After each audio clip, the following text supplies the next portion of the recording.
Moving my attention now to the side door, and before I can fit the new mechanism, I need to strip out the old one.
Just like with the front door, you can see there's very little difference between the two mechanisms.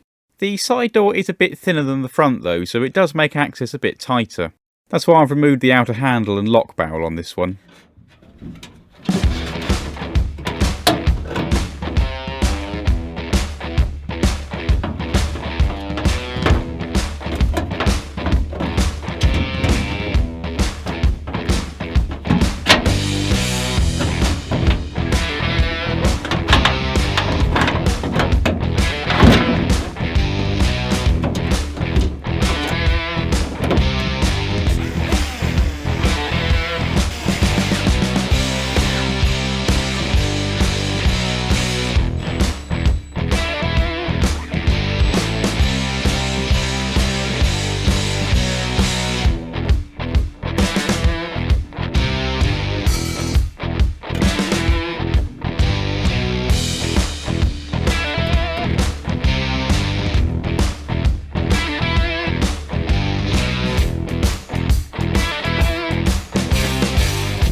Now, it's all well and good getting the motor in the door, but it's no good if you can't power it. And of course, with it being a sliding door, you can't just use the rubber grommet like the front doors do.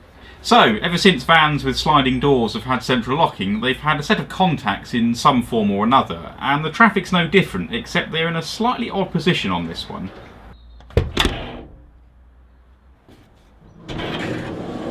Yes, as you can see, the Renault engineers decided to put the contacts on the rear edge of the door rather than at the front, where pretty much every other van now has them.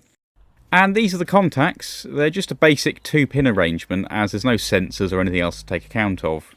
The 2 plungers are spring-loaded and can actually take up quite a bit of travel. This particular set had a bit of damage to the wires on the bit which connects to the motor. Luckily the connector is a fairly common one, so I've scavenged this one from a scrap loom. So it's off, that means I turn it on and just walk away.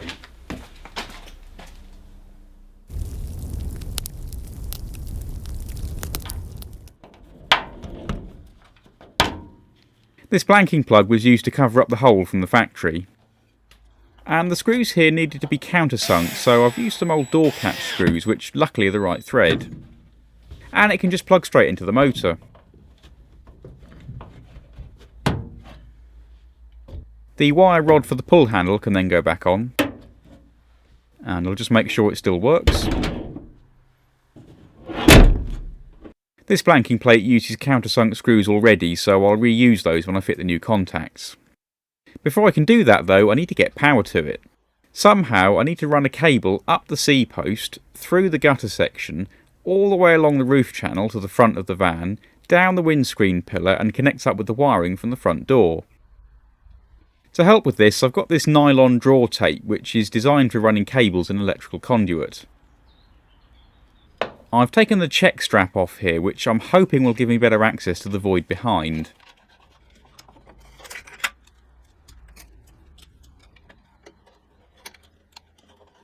But try as I might, it just wasn't working. So I thought I'd try starting back here, and this time I'm using a piece of steel liner from a MIG torch. It's a bit stiffer than the nylon, which I'm hoping might make it easier.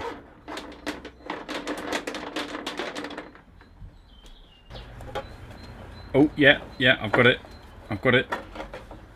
but can I get it? It's there.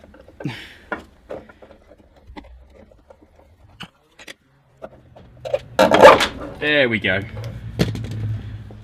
That was one of the jobs I wasn't looking forward to, but in the end that actually wasn't too bad.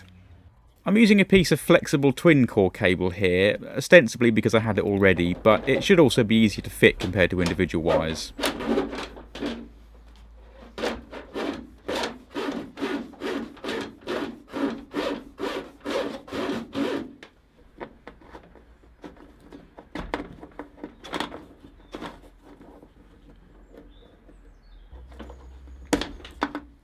Now I have to admit, getting it to that stage was much easier than I was expecting, but it's no good coming out of this hole because of course if I ever want to remove the door I won't be able to get the loom out. And I can't put it through the same grommet on the other side for the same reason. So what I'm going to do is get this on the other side coming out here independently of the door loom. Now there is another hole in the structure about at that height which will allow me to do that, but I think that's going to be much harder than most of the other run, to be honest.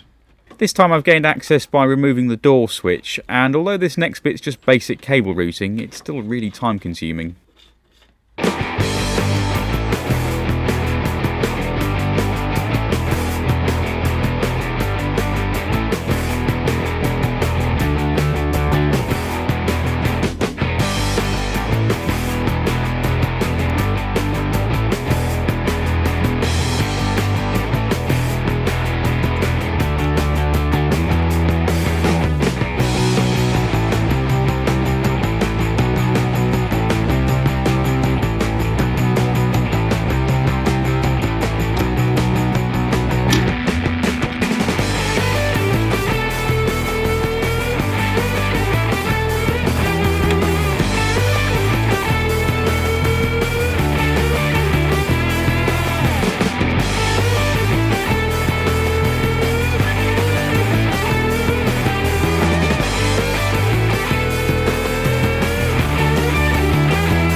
Well, that looks pretty good to me.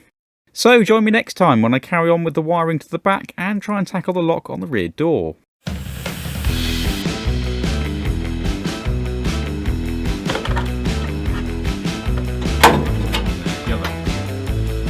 And that's going to be substantially harder with a motor on the side of it.